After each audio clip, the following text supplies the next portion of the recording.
25. Les appels au secours d'Abderos étaient déchirants. Héraclès et Iolaos se précipitèrent, Hermès bondit aussitôt. Il s'envola, oublieux du risque qu'il prenait de se faire démasquer. Mais lorsque Thésée voulut suivre Hermès, Conidas le retint d'une main ferme. Il redoutait une scène horrible et préférait épargner ce spectacle à Thésée.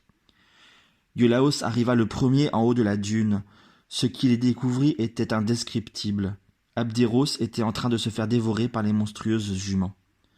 Leurs museaux ruisselants de sang se tournèrent vers Iolaos lorsqu'il s'approcha.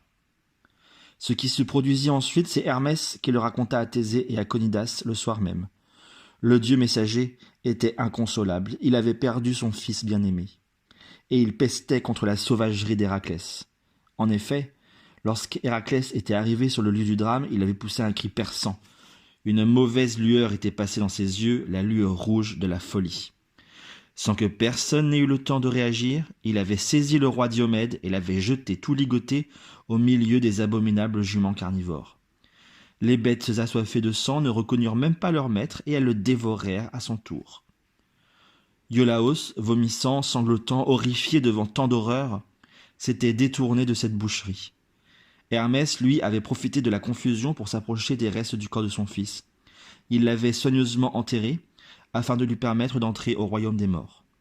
Ce dieu, dont l'une des missions était de conduire les âmes des morts aux enfers, n'avait jamais pensé qu'il aurait un jour à y conduire celle de son fils. Tandis qu'il faisait ce terrible récit à ses compagnons de route, Hermès laissait couler ses larmes. Thésée s'étonnait secrètement de tant de douleur. Ainsi, les dieux, eux aussi, ressentaient la souffrance. Ainsi, même les dieux n'étaient pas tout-puissants.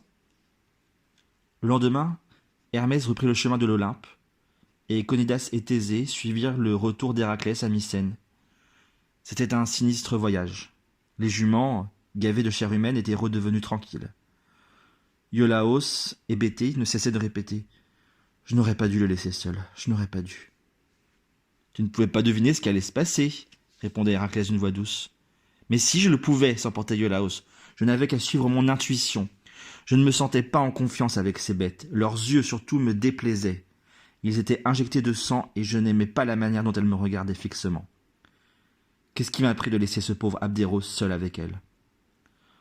Sans ton aide, reconnue pour la première fois Héraclès, nous n'aurions pas vaincu la troupe de Diomède. Tu as bien fait. » Mais aucune parole ne semblait réconforter Iolaos. Arrivé à Mycène, Héraclès fit remettre les juments à Eurysthée. Il était encore une fois victorieux, mais terriblement malheureux. Dans son palais, Eurysthée enrageait. Il ignorait les états d'âme d'Héraclès. Non seulement son cousin réussissait chaque épreuve qu'il lui imposait, mais il en revenait chaque fois un peu plus couvert de gloire. Eurysthée fulminait, cherchant à lui imposer une 8e épreuve encore plus difficile que les autres. Alors il lui ordonna de lui ramener les bœufs de Gérion. Ces bœufs étaient gardés par un berger gigantesque, un colosse, assisté d'un chien féroce à 2 têtes. Et surtout, ce troupeau se trouvait sur une île très lointaine. Pour l'atteindre, il fallait traverser l'océan. De ce périple-là, Héraclès ne pouvait revenir sain et sauf, pensait Eurysthée. Attablés à une taverne de voyageurs, Iolaos et Héraclès étaient en grande discussion. À la table derrière eux, Conidas et Thésée ne perdaient rien à leur conversation. « Ta décision est irrévocable, mon neveu » demandait Héraclès. Son ton était presque suppliant, plus trace de la moindre fanfaronnade. La voix d'Iolaos était étonnamment sourde, hélas. « Je suis désolé, mon oncle. À quoi riment tous ces exploits ? La mort de Chiron, la mort de Pholos, maintenant la mort d'Abderos, celle de Diomède.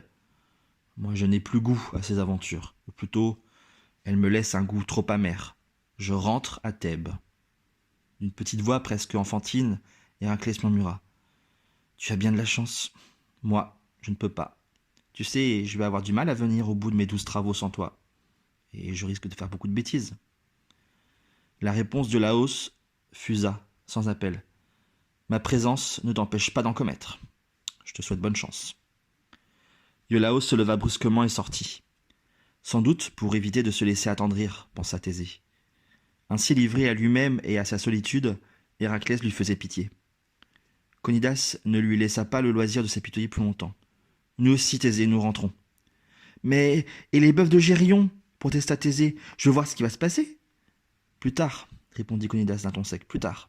Pour l'instant, tu en as assez vu. Il est temps que tu vives ta propre vie.